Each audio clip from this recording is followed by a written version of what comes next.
Hello students, welcome to Learn India Everyday platform run by Elcaro career institute.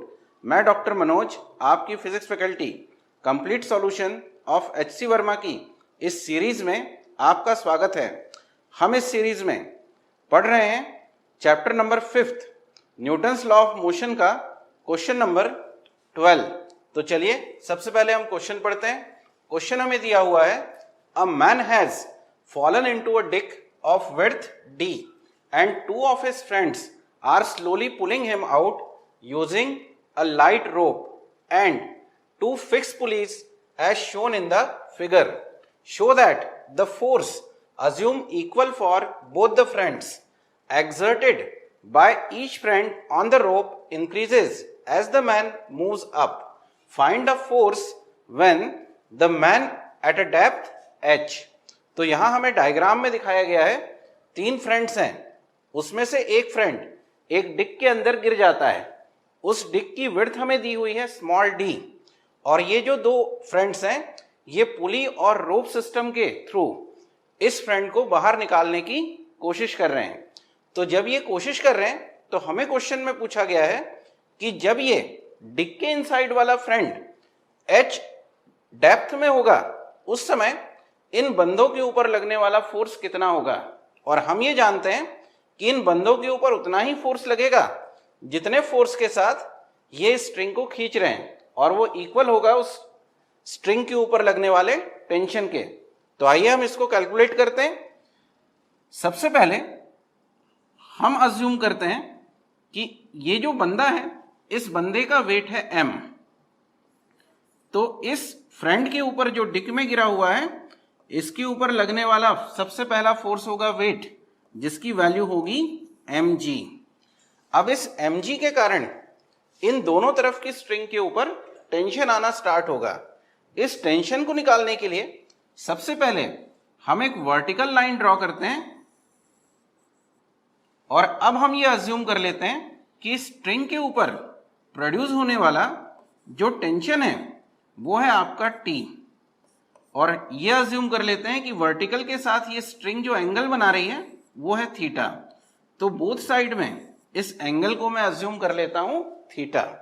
तो अब ये tension T जो है, मान लीजिए सबसे पहले हम कैलकुलेट कर रहे हैं लेफ्ट हैंड साइड के स्ट्रिंग के ऊपर लगने वाले टेंशन को। तो मैं अगर इस टेंशन को कंपोनेंट में ब्रेक करता हूं तो वर्टिकल डायरेक्शन का जो कंपोनेंट होगा वो होगा आपका T cos थीटा, क्योंकि इस तरफ का एंगल मुझे मालूम है। दूसरा कंपोनेंट हॉरिजॉन्टल डायरेक्शन में लगेगा जिसकी वैल्यू होगी T sin थीटा। इसी तरह से राइट हैंड साइड के स्ट्रिंग के ऊपर के टेंशन को भी हम 2 पार्ट में डिवाइड करते हैं, 2 कंपोनेंट कर लेते हैं। वर्टिकल डायरेक्शन का कंपोनेंट यहां आएगा T cos थीटा, और हॉरिजॉन्टल डायरेक्शन का component towards right T sin theta.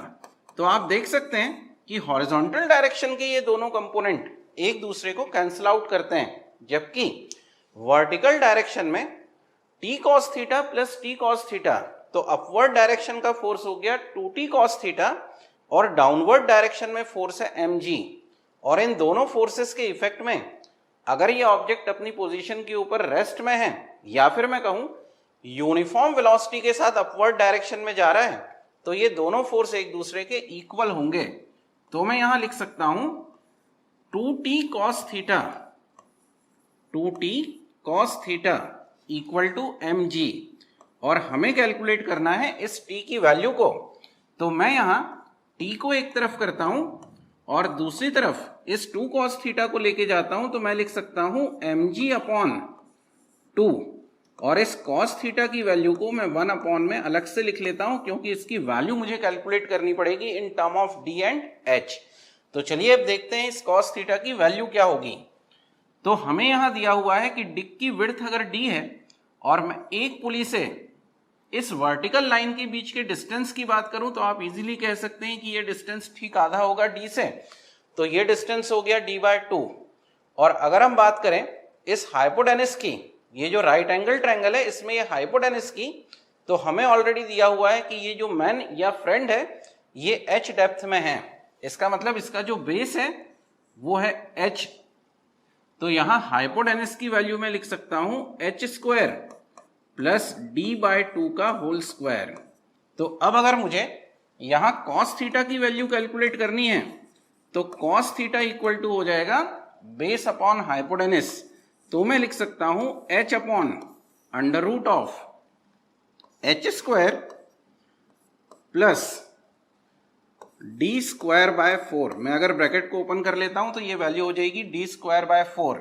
हम यहां अगर एलसीएम ले लेते हैं तो मैं इसको लिख सकता हूं h upon under root of 4h square plus d square upon 4, और इस 4 को मैं अंडर रूट से बाहर लेता हूं तो ये हो जाएगा 2, और इस 2 को मैं यहां h के साथ लिख देता हूं तो ये वैल्यू मुझे मिली cos थीटा की। अब हम सिंपल इस cos थीटा की वैल्यू को इस इक्वेशन में पुट कर देते हैं। तो मैं यहां लिखता हूं t equal to mg divided by 2, और यहां 1 अपॉन cos थीटा है तो मैं इसको रेसिप्रोकल करके लिख देता हूं तो ये हो गया under root of 4h square plus d square divided by 2h। ये 2 और 2 हो जाएगा 4, तो फाइनल एक्सप्रेशन या value of tension T equal to हो जाएगा mg under root of 4h square plus d square divided by 4h। तो ये फाइनल उस टेंशन की वैल्यू है जो इस स्ट्रिंग के ऊपर, या मैं कहूं इन दोनों फ्रेंड्स के हैंड्स के ऊपर तब अप्लाई होगा जब ये फ्रेंड h डेप्थ में होगा। तो उम्मीद करता हूं कि आपको ये कंसेप्ट समझ में आया होगा। चलिए एक क्वेश्चन और लगाते हैं।